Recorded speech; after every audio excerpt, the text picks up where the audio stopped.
इस देश ने आजादी के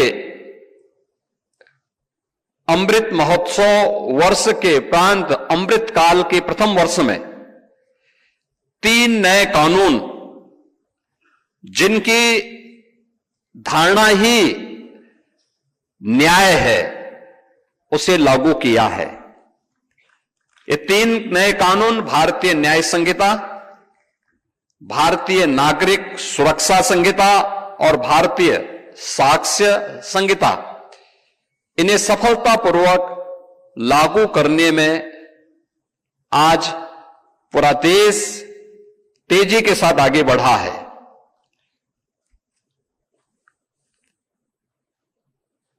रूल ऑफ लॉ, यह बेंच और बार के बेहतरीन समन्वय से ही आगे बढ़ सकता है।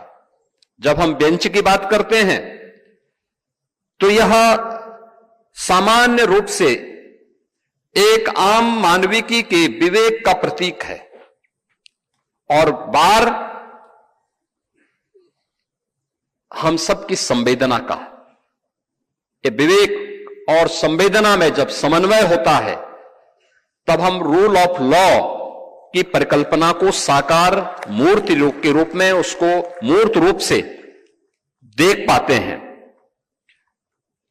आज मुझे बताते हुए प्रसन्नता है कि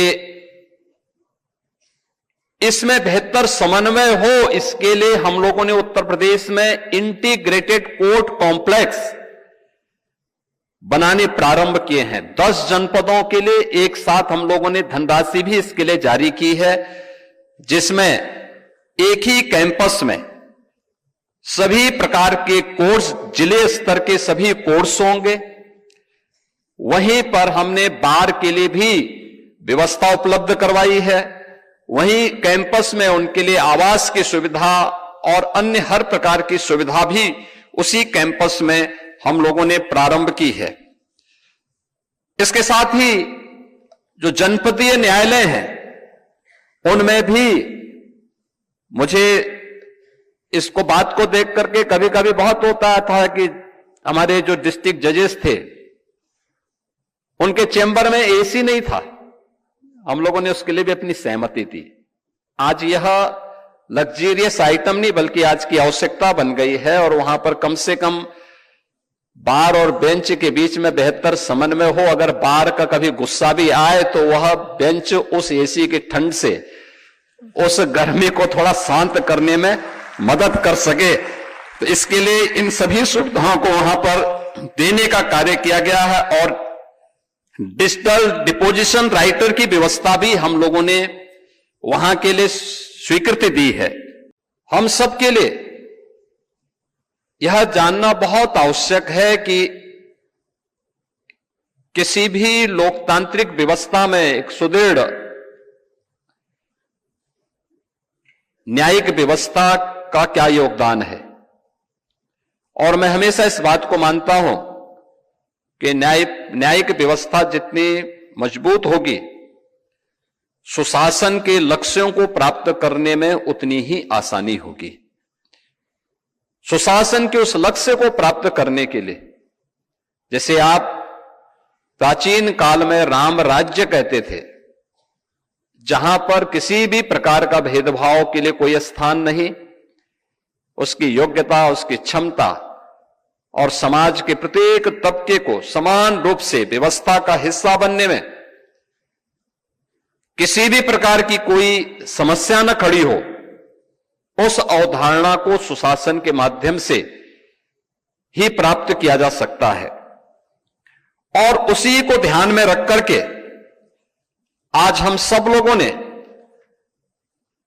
इस व्यवस्था को और सशक्त बनाने की दिशा में कार्य प्रारंभ किया है। मुझे बताते हुए प्रसन्नता है कि उत्तर प्रदेश के अंदर विश्वविद्यालय और महाविद्यालयों में हम लोगों ने छात्रों को डिजिटल प्लेटफॉर्म्स, ई कोर्ट प्रणाली, अल्टरनेटिव डिस्प्यूट रेजोल्यूशन और साइबर लॉ जैसे उभरते हुए क्षेत्रों में भी प्रशिक्षण की विशेष व्यवस्था की है। आर्टिफिशियल इंटेलिजेंस और डिजिटल एजुकेशन की उपयोगिता आज के परिप्रेक्ष्य में कैसे आगे बढ़ सकती है, यह और उत्तर प्रदेश के अंदर जो हमारा न्यायिक प्रशिक्षण और अनुसंधान संस्थान है, उसमें भी नए हॉस्टल, स्पोर्ट्स कॉम्प्लेक्स और आधुनिक प्रशिक्षण कक्षों के निर्माण को भी वहां पर कराया जा रहा है। न्यायिक अधिकारियों, प्रोसिक्यूटर्स, पुलिस और प्रशासनिक अधिकारियों का भी निरंतर प्रशिक्षण और उनके स्किल डेवलपमेंट के लिए भी सरकार पूरी प्रतिबद्धता के साथ कार्य कर रही है।